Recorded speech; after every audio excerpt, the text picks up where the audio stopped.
وهنا يا جماعة الروعة، المسلمين بدأوا يسألوا: أنا مصدر رزقي كان من الخمر والميسر، وعندي فلوس بتجيلي، وأنا مأمور إن أنا أدفع لليتامى والمساكين، فأنا هنا بيجيلي دخل كبير جدا وحياتي قائمة على الخمر والميسر. فالله عز وجل يبين: فيهما إثم كبير وفيها منافع للناس، هتكسب من وراها، بس إيه بقى؟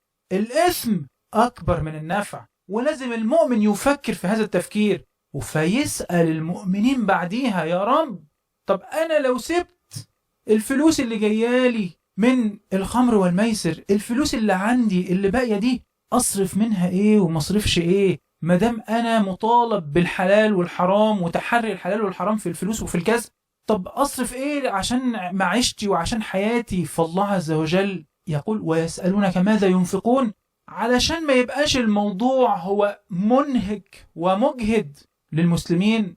قل العفو، الفلوس اللي تزيد عن حاجتك في المعيشة اصرفها في سبيل الله عز وجل. شايفين يا جماعة الروعة؟ شايفين تحري الحلال والحرام من المسلمين والتقوى اللي هم بيعملوها؟ شايفين ترابط الآية، وإن إزاي الله عز وجل يبين إن الإنفاق يكون من جزء معين عشان ما تخافش لما الله عز وجل يقولك حلال وحرام، ما تخافش إن أنت هتخسر وإن حياتك هتضيع لأن ما عادش عندك دخل وأنت مطالب بإنفاق في سبيل الله. فالله عز وجل يقول: قل العفو، الزيادة بس عن مالك، وتقف وتحس بالروعة مع نهاية الآية اللي بتؤكد نفس المعنى: كذلك يبين الله لكم الآيات لعلكم إيه يا جماعة تتفكرون. الروعة يا جماعة، هو ربنا سبحانه وتعالى عايزك تقف قدام الآية كده وتفكر: ليه هنا دي جت؟ ليه الإنفاق هنا مع الخمر؟ والفرق ما بين الإنفاق قبل كده في الآية 215: يسألونك ماذا ينفقون، كان المسلمين بيسألوا عن أعمال البر، أصرف إيه يا رب؟ إيه الخير اللي أنت عايزه مننا يا رب؟ والفرق ما بينها وبين 219 وهنا المسلمين بيقولوا: طب إيه في أموالي أصرفه؟ فرق كبير جدا يا جماعة. شايفين يا جماعة التفكر؟ كذلك يبين الله لكم الآيات لعلكم تتفكرون. فرق ما بين أن أنا أسأل أصرف إيه في الخير عشان ترضى يا رب عني، وإني أصرف إيه من أموالي بقى، أصرفها كلها يا رب ولا أسيب جزء لعيالي ولا أعمل فيها إيه؟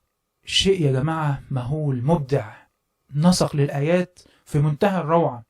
طيب، وقفت عند الآية هنا لعلكم تتفكرون، تفكرت هنا، شفت النسق اللي فات في 215 والآية 219، شفت ليه سؤال المؤمنين عن الإنفاق بعد ما سألوا عن الخمر، وقفت هنا خلاص.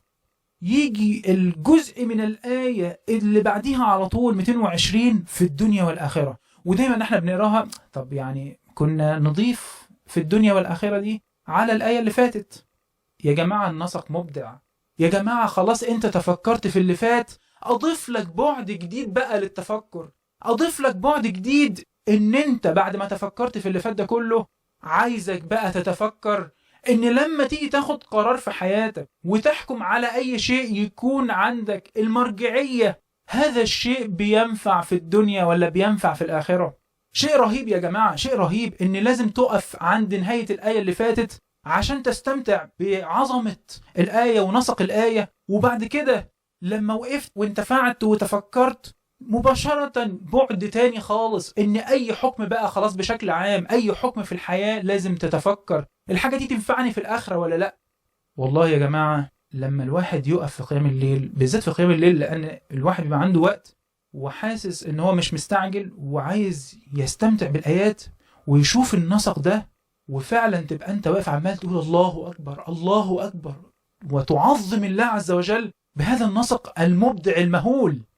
نستكمل يا جماعة التشريعات، وهنا مع موضوع الإنفاق ومع التعامل مع الناحية المالية يجي موضوع اليتامى والتعامل مع أموال اليتامى، وبرضه الله عز وجل يدينا مثال ما ينفعش ما يصلحش إن هو يتم إلا بالتقوى. واحد بيدير أموال يتيم، إيه اللي هيخليني ما أكلش هذا المال يا جماعة؟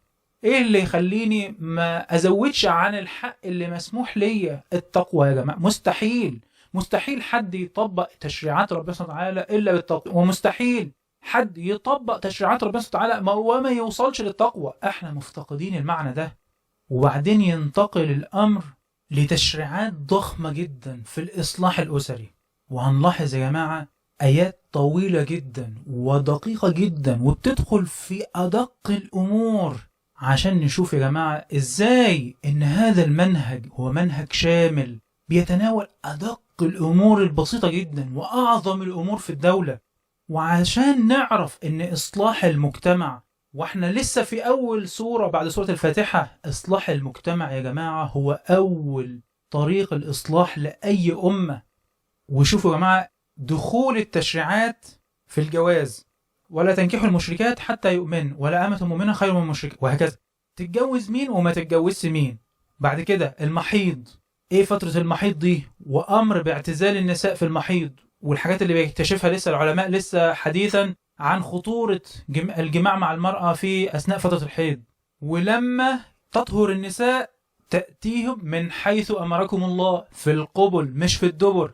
شايفين يا جماعة، شايفين التشريع الإسلامي يوصل لحد فين؟ أنا لما أجامع المرأة زوجتي مطلوب منك أن أنت تترك شهوتك أمام أمر الله عز وجل. لو كان أنت عندك حاجة تخالف أمر الله تتركها. الله عز وجل يأمر في القبل يبقى في القبل. شيء يا جماعة دقة التشريع ودخوله في أدق الأمور عشان تعرف شمولية هذا المنهج، وعشان تعرف أن المسلم أمام أمر الله عز وجل مفيش حاجة اسمها رغباتك ونزواتك وشذوذك عن الحياة وشذوذك عن الواقع والحرية والكلام الفارغ اللي احنا بنسمعه ده أمام أمر الله عز وجل. ودي سورة البقرة يا جماعة، سورة البقرة الاستسلام أمام المنهج، تستسلم أمام أمر الله عز وجل. إن الله يحب التوابين ويحب المتطهرين. الله عز وجل بيوضح قد إيه المنهج. أنا بكلمك عن إصلاح اقتصادي وإصلاح عسكري وإصلاح اجتماعي وإصلاح أسري، وهكلمك على أدق الأمور كمان. شيء مهول يا جماعة، منهج رهيب، منهج في منتهى القوة. وبعدين يجي موضوع الأيمان يا جماعة، وإحنا فعلا عايشين هذا الأمر. إزاي إن إحنا في أثناء المشاكل الأسرية بنقع في حلفانات ممكن نخالف بها أمر الله عز وجل، ممكن نقول أشياء تغضب ربنا سبحانه وتعالى. فالله عز وجل يقول: ولا تجعلوا الله عرضة لأيمانكم أن تبروا وتتقوا وتصلحوا بين الناس. لما تحلف حلفان وتلاقيه عكس أمر ربنا سبحانه وتعالى، مفيش حاجة اسمها كده، ترجع عن حلفانك. لا يؤاخذكم الله باللغو في أيمانكم ولكن يؤاخذكم بما كسبت قلوبكم. عشان في ناس هتحلف إن هي هتترك مواقعة أزواجها، وللذين يؤلون من نسائهم تربصوا 4 أشهر فإن فاءوا فإن الله غفور رحيم فإن عزموا الطلاق. ففي ناس هتحلف حلفانات كتيرة جدا. الله عز وجل يحط تشريعات لهذه الأيمان وأوامر تتبع في هذه الأيمان. وبعد كده يا جماعة تشريعات طويلة جدا بقى في موضوع الطلاق، وقول زي ما انت عايز في موضوع التقوى بقى في الطلاق. وإحنا عايشين هذا الأمر ومش محتاجين ان احنا نتكلم عليه كتير. محاكم بقى وبهدلة، وواحد يسيب مراته يقول لها هسيبك كده مرمية كده، لا تتجوزي تاني ولا تتطلقي، تفضل طول عمرك عايشة كده، ولا هتاخدي فلوس لحد ما تتنازلي وتيجي تركع. ليه يا جماعة؟ ليه؟ التقوى، غياب التقوى يا جماعة عمل في المجتمعات عندنا كده. أول حاجة بيحرص عليها أي حد بيحارب الإسلام إنه يدمر الأسرة المسلمة، إنه يدمر الناحية الاجتماعية اللي احنا لو اتبعنا أمر الله عز وجل هنصلحها في منتهى السهولة ومنتهى السلاسة. بس إن احنا نحقق موضوع التقوى بيحل يا جماعة مشاكل رهيبة في الناحية الأسرية. ونلاقي بقى تفصيلات كتيرة جدا في موضوع الطلاق، وتحذيرات كتيرة جدا ما تتعداش حدود ربنا سبحانه وتعالى. تلك حدود الله فلا تعتدوها. وتمشي التشريعات، وفجأة كده كمان ندخل في الرضاعة: والوالدات يرضعن أولادهن حوالين. حتى الرضاعة داخل فيها التشريع، حتى فطام الطفل واتفاق الأب والأم على فطام الطفل التشريع يدخل فيها: فإن أراد فصالا عن تراض منهما وتشاور فلا جناح عليهما. وبعد كده تيجي أحكام الأرملة واللي يتوفى عنها زوجها والعدة بتاعتها: والذين يتوفون منكم ويذرون أزواجا يتربصن بأنفسهن 4 أشهر. الله عز وجل هنا بيضع أمام المسلمين بشكل معجز كل الأمور اللي احنا شايفينها بتدمر المجتمع. مين أضعف واحدة في المجتمع يا جماعة؟ المطلقة. مين أضعف واحدة في المجتمع يا جماعة؟ الأرملة. ونظرة الرجالة اللي ما عندهمش تقوى لهذه المرأة الضعيفة ومحاولته للتلاعب بيها والتلاعب بأحاسيسها ومشاعرها وارتكاب الأخطاء معاها. سبحان الله يا جماعة، شيء معجز. الله عز وجل عارف البني آدمين، هو اللي خلقهم وهو اللي واضع التشريع ليهم. حتى جواز الست المطلقة أو الأرملة يدخل فيها التشريع: ولا توعدوهن سرا إلى أن تقولوا قولا معروفا ولا تعزموا عقدة النكاح حتى يبلغ الكتاب أجله. العدة تخلص تبدأ أنت بقى خلاص تدخل في إجراءات الجواز. الراشدون.